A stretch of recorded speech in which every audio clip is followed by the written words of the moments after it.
Hello, everyone, and welcome to this Friday noontime concert from Fourth Presbyterian Church in Chicago. We are so glad that you are able to be with us today. Very grateful also to the Musicians Club of Women here in Chicago for co-sponsoring this concert, and to our tech crew, Christopher Norton and Fred Hickler. We are so grateful to have with us today Charlene Klugel and Catherine Peterson. They have put together a delightful program, so I hope you enjoy this violin and piano recital.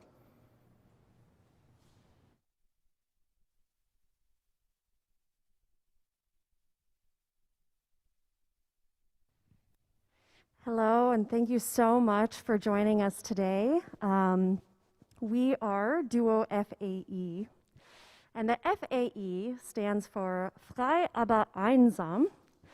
Now, while my German isn't as good as Charlene's here, I will explain to you a little bit about what that means and what it means to us. So, Frei aber einsam translates to free but lonely. And this is part of our duo story. So, the saying Frei aber einsam was the favorite motto of violinist Joseph Joachim and composer Johannes Brahms. They were good friends and colleagues, and they worked together. And this was a motto that they shared together and one that permeated their music. In fact, you can often hear the notes F, A, and E in their music. Now, when we first began our duo, we were the epitome of FAE, because at the time, we both lived in different countries. I was living in Canada, and Charlene was here in the US, and we had to travel quite a bit to meet with each other, to rehearse and to perform, but we were so passionate about being a duo that we made it work. Now, the first piece on the program today, or should I say set of pieces, are three romances for violin and piano by Clara Schumann. You may recognize her last name, as she was the wife of Robert Schumann, another person who also embraced the FAE theme. And one of the really interesting things about Clara Schumann, she was a virtuoso pianist, wonderful, wonderful pianist, and in fact, she was Robert Schumann's student. And when it came time for her and Robert to be married, Clara spoke to her father, and he said, well, you can only be married if you do not ruin her career. Because to him, this was the utmost important thing. She was that good of a pianist. Now, one of the really interesting things about Robert and Clara Schumann is that they kept a marriage diary. And before we play these three romances, which I think are the epitome of their loving relationship, I'd like to read you a brief excerpt from this diary. This one is written in the pen of Robert Schumann. And so he says, "My beloved wife, this little book that I am starting today has for us a deep significance.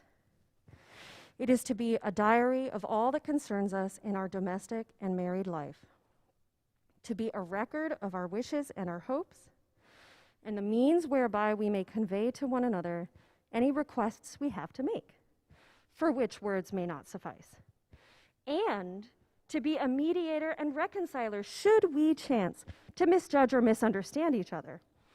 In short, it will be a good and faithful friend to whom we may always come with open hearts.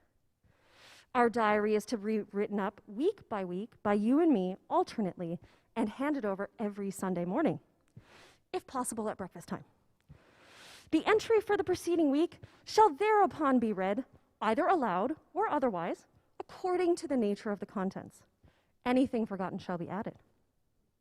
One feature of our little book shall be criticism of our artistic efforts and performances. It shall include an exact record of the pieces you have mastered, of your compositions, and of anything new that you have learned and what you think of it. The same shall apply to me."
So now to jump forward to the 21st century and to one of the most prolific and well-known American composers of our time, Pulitzer Prize-winning composer Jennifer Higdon.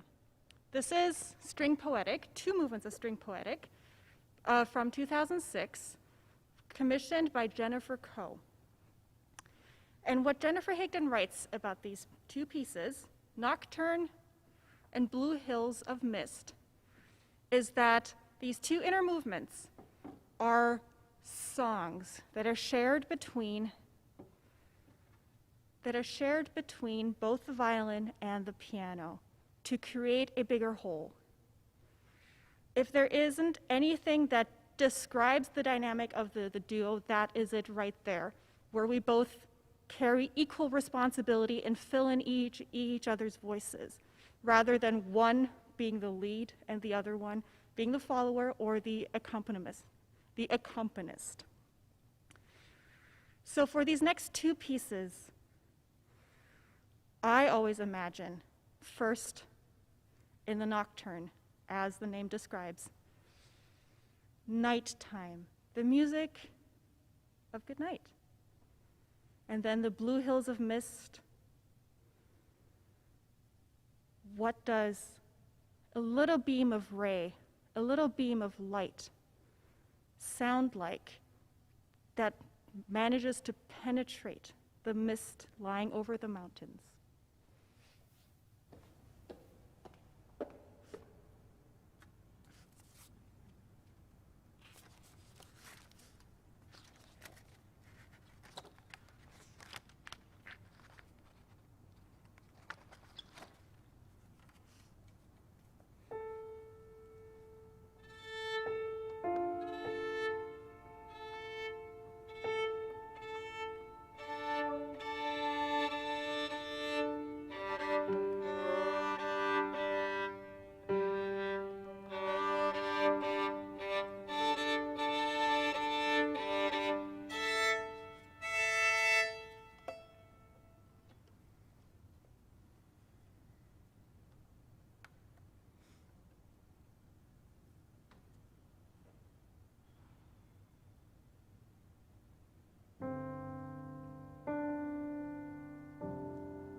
The next set of pieces we will play are three spirituals by Florence Price.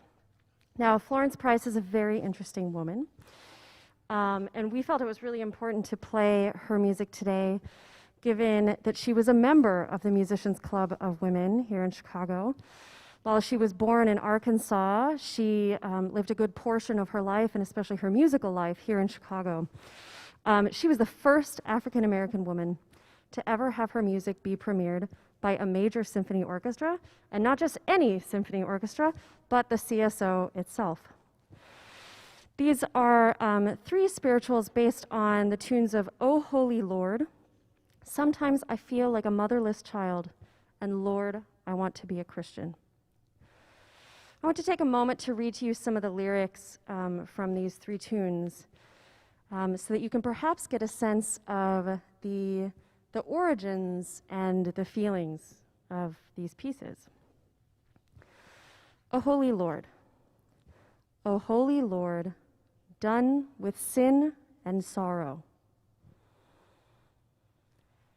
Sometimes I feel like a motherless child, a long way from home, a long way from home. Sometimes I feel like I'm almost done, and a long, long way from home, a long way from home. True believer,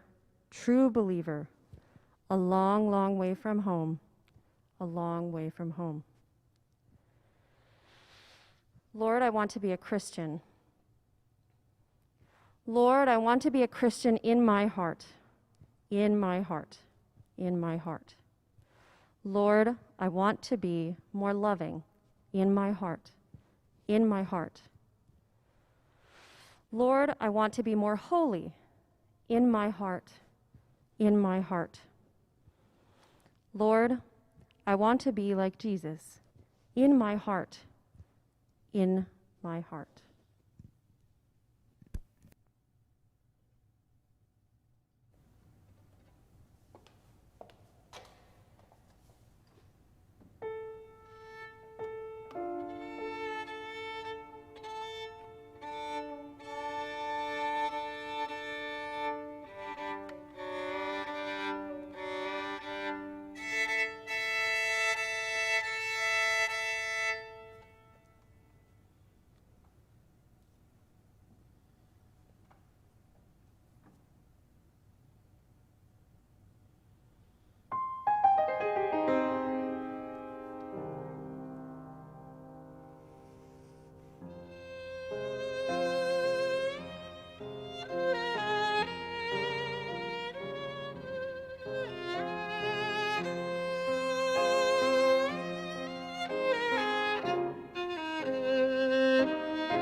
So for our last piece on the program today, we are going to go back to another child prodigy pianist, this time from America. Her name was Amy Beach, and unfortunately for her, she did not have a father who stipulated in her marriage contract that she would be allowed to perform. In fact, quite the opposite. She, at the tender age of 19, ended up marrying a very wealthy and very well-to-do Boston area doctor who forbade her to perform. He allowed her to give 2 salon recitals a year. He did not forbid her, though, to compose. So what she ended up doing was she practiced a lot, and she turned her attention to composition. She was the first woman in the history of America to get a premiere by a major orchestra in the early 20th century by none other than the Boston Symphony Orchestra. Once her husband unfortunately passed away, she then embarked on a long career of performing, going on concert tours throughout Europe and North America as both a composer and pianist. This last piece that you will hear tonight, actually it's not at night, it's daytime, is Another Romance by Amy Beach.